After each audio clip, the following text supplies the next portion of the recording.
দর্শক আসসালামু আলাইকুম। আমি আজকে আমার এক বন্ধু লোক একসাথে মনে করো যে সারা জীবন চলাফেরা করছি, রিক্সা চালাচ্ছি। আজকে সে আমাক মনে করো এক লোকের দ্বারা খবর দিয়ে আমাকে ডাকে আনাইছে।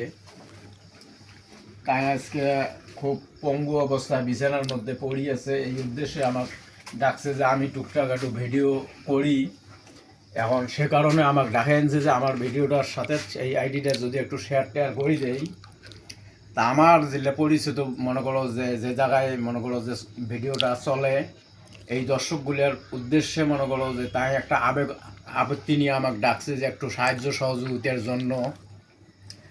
যে আজকে তাই মনে করো এমন একটা অবস্থায় পড়ি আছে, তার মেরুদণ্ডর হাড় কণ্ঠ শ্বাসনালীর মধ্যে মনে করো যে লাগিয়া তার অবস্থা আজকে মৃত্যুর পর্যায়ে আছে। এখন ঢাকা পঙ্গু হাসপাতাল মনে করো যে যাওয়ার পরে সেখানে মনে করো যে ডাক্তার সাজেশন দিছে যে এখন তাকে একটু শারীরিকভাবে সুস্থতা এবং শরীরের মধ্যে একটু রক্ত সঞ্চয় করার পরে তাকে মনে করো যে ওখানে অপারেশনের জন্য নিয়ে যাওয়া লাগবে। আর সেই অপারেশনটা করতে গেলে মনে করো যে দেখা গেছে মিনিমাম 4 লক্ষ টাকার প্রয়োজন। তা আমাদের এখানে তো আমরাগুলোও গরিব মানুষ, আমরা অত সাহায্য সহযোগিতা করতে পারবো না। আমাদের সাধ্য অনুযায়ী আমিও যথাসাধ্য যে টাকা পারি একটু হেল্প করবো, সাহায্য করব। প্রিয় দর্শকের উদ্দেশ্য আমি মনে করো যে বলতে চাই, এই ভিডিওটার সাথে স্ক্রিনে আমরা এনার একটা মোবাইল নাম্বার মনে করো যে দিয়ে দেব। সব দয়ালু ব্যক্তি যারা যা যেটুকু পান ওই নাম্বারে যতটুক পান, 50 পান, 100 পান, যার যত সাধ্য, 1000 পান, 5000 পান, যদি একটু হেল্প এই গরিব মানুষ হিসেবে করেন। জীবনে তো মনে করে যে অনেক মানুষ অনেক জায়গায় মনে করো অনেক টাকা মনে করো যে নষ্ট করে ফেলেন, ঘাটায় পথে বন্ধু বান্ধবের মাঝে মনে করো অনেক টাকা জীবনে নষ্ট হয়। একটা মানুষ পঙ্গু মানুষের উপকারের জন্য এইটুকু মনে করো যে একটু হেল্প মনে করো যে করবেন। এটা আমাদের স্বার্থের জন্য নয়, এই পঙ্গু লোকটার জন্য। আজকে যে তার ফ্যামিলি যে আছে, আরও 2টা বাচ্চা আছে, মনে করো যে এই ফ্যামিলি ভাত কাপড় চোপড় মনে করো সে খানা দানারও তো অসুবিধা দাঁড়ে গেছে, এবং চিকিৎসাপাতি কিভাবে করে। তো যাই হোক, মনে করো যে দর্শক বিন্দু আমার এই ভিডিওটা একটু শেয়ারও করে দিবেন, যাতে মনে করো যে আরও মানুষের কাছে চলে যায়, এবং শেয়ার করলে তারাও যেন একটু মনে করো যে সাহায্য সহযোগিতার জন্য ভিডিওটা পাইলে যেন মনে করো এই নাম্বারটা যে থাকবে সেই নাম্বারে যেন সাহায্য করে। এবং আমার কোনো পরিচিত যদি বিদেশে কোনো মনে করো যে লোক মনে করো যে আছে, এখন তারও উদ্দেশ্য বলি, বিদেশে মনে করো যে অনেক আমার পরিচিত লোক আছে, তাদেরকে উদ্দেশ্য আমি বলতেছি যে এই লোকটা আমার বন্ধু মানুষ, একদম ঘনিষ্ঠ, মনে করো যে একবারে ছোটবেলার থেকে একসাথে চলাফেরা করছি। আজকে তার এই অসহায় অবস্থায় দেখি আমার চোখে মনে করো যে কান্না আসতেছে, আমার বুক ফাটি যাচ্ছে। তা আপনাদের উদ্দেশ্যে বলতে চাই, এই বন্ধুটার হেল্পের জন্য আপনারা যতটুক পান মনে করো ভিডিও স্ক্রিনে যে নাম্বারটা থাকবে সেই নাম্বারে একটু সহযোগিতা করবেন। যাই আমার কথা বলা শেষ।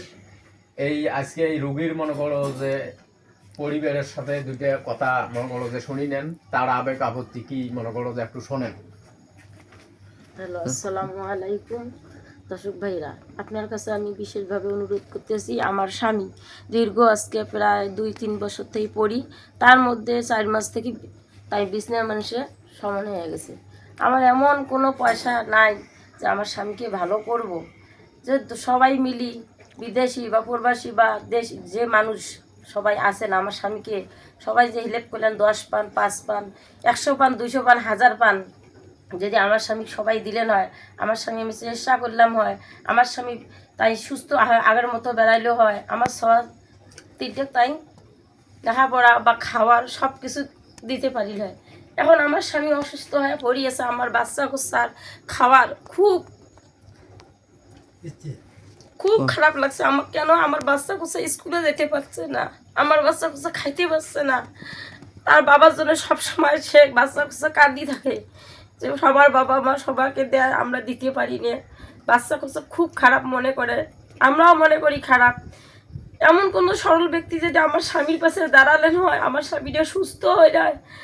আপনার আমার স্বামী যদি সুস্থ করে কেউ দেলা বাচ্চা নিজে আমার সারা জীবন বাবা ডাক থাকিল হয়। আর যদি আমার কেউ আমার পাশে না দাঁড়ান, আমার স্বামীর যে এই অবস্থায় কোনো হয়, আমার বাচ্চার উপর ইতিম হবে। যদি কোনো ভাই এইটা বুঝে আমার বাচ্চার ইতিম না হয়, এই জন্য আমাকে সাহায্য, আপনারা সবাই দয়া করে আমার সাহায্য করবেন।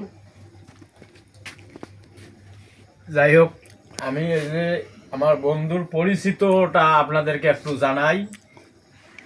কাঁঠালবাড়ি উত্তরে যে খামার যে আছে, কাঁঠালবাড়ির উত্তরে যে ব্রিজ, এই ব্রিজের পাশে এনার বাড়ি। সামাদ মিস্ত্রি মনে করো যে নাম তো অনেকেই শুনছেন। তার ছেলে মনে করো যে এরশাদ, খুব এরশাদে মানে সামাদ মিস্ত্রির ভাতিজা। তোমার আব্বার নাম জানো কি?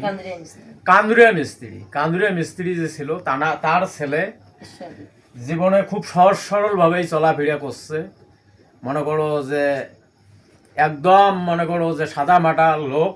আজকে আল্লাহর নীলে খেলা, আল্লাহ কাক কিভাবে হালে চলায় এটা আল্লাহ মাবুদেই জানে।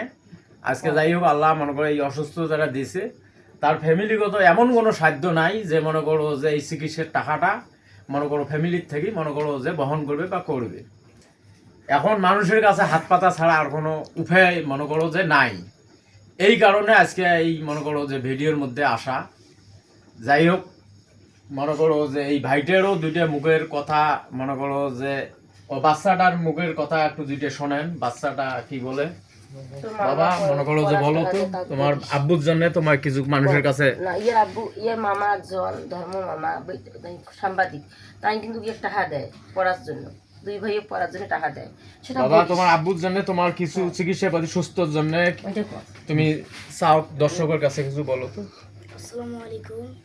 আমার বাবা দীর্ঘ 3 বছর ধরে পড়ে।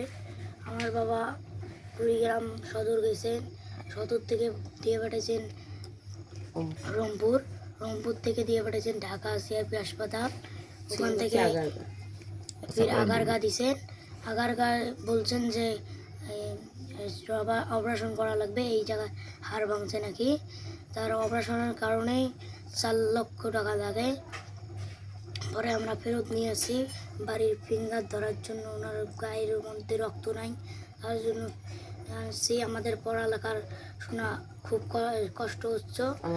আমার একজন মামা ঢাকায় সাংবাদিক, উনি আমার ধর্মদায় দিছি।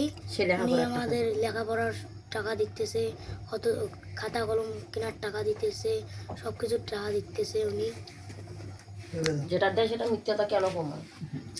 হ্যাঁ, একজন সাংবাদিক, আমার দুই ভাইয়ের। প্রিয় দর্শক, যাই হোক, ভিডিওর স্ক্রিনে যে বিকাশ রকেট নগদ নাম্বার মনে করো যে দেয়া থাকছে, সেই নাম্বারে যে যতটুক পারেন একটা মানুষের উপকারের জন্য, একটা মানুষের মগজ চিকিৎসা বাবদ মনে করো যে 50, 100, 2000, 1500 এরকম ব্যয় করতে মনে করো অর্থনৈতিক কিছুই মনে করো যে ক্ষতি হবে না। মনে করো অনেক টাকা অনেক দিক দিয়ে চলে যায়। একটা অসহায় মানুষের দিক দিয়ে দেখিয়ে কিছুটা যদি মনে করো সহযোগিতা আপনারা করেন, তাতে আপনাদের কোনো ক্ষতি হবে না। একটা লোকের যদি জীবন মনে করো যে ফিরিয়ে এসে তাই যদি আজকে সুস্থ হয়ে কর্ম করি এই বউ বাচ্চাকে যদি বাঁচাইতে পারে, এটাও একটা সমাজের দায়বদ্ধ। এটাও মনে করো যে সামাজিকভাবে একটা লোকের মনে করো যে পরিবেশ চলতে পারবে, সেটাও মনে করো যে সমাজের লোকেরই উপকার হবে। আজকে যদি এই লোকটা অসুস্থ হয়ে মনে করো যে অসহায় অবস্থায় মৃত্যুবরণ করে, তাতে এই ফ্যামিলিগুলোর দায়ভার কিন্তু সমাজের মধ্যেই পড়বে। তা সে কারণে আমি মনে করো যে দর্শকদের উদ্দেশ্যে বলতে চাই, আপনারা মনে করো যে যতটুক পারেন, আমি অনুরোধ মনে করো হাত জোর করি অনুরোধ করি বলতেছি, এই লোকটা অসহায় লোকটার জন্য যে যতটুক পারেন হেল্প করবেন। আমাদের প্রিয় এরশাদ ভাই অনেকদিন থেকেই তিনি অসুস্থ, এবং আমাদের যে গ্রামের বাড়ির সদস্য আমরা যারা আছি, আমরা ভাইকে ভালো একটা সাহায্য করবো, যতটুক পাই আমরা হেল্প করবো।